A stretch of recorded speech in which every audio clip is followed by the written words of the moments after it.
We are looking at how to pronounce this name, the name of this Greek philosopher. We'll be looking at how to say more names from ancient Greece, the successor to Aristotle. Theophrastus is how it's said. Let's break down the pronunciation. Theo. Some may say it as Theo, but generally in English, Theophrastus. See, Theophrastus.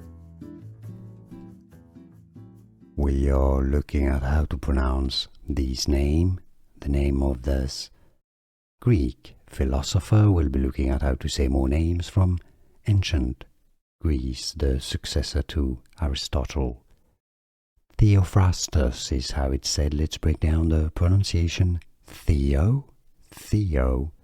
Some may say it as Theo, but generally in English, Theophrastus. See, Theophrastus. Here are more videos on how to pronounce more confusing words and names too many mispronounced. Like this video if you found it useful. I appreciate your support. I'll see you soon and thanks for watching.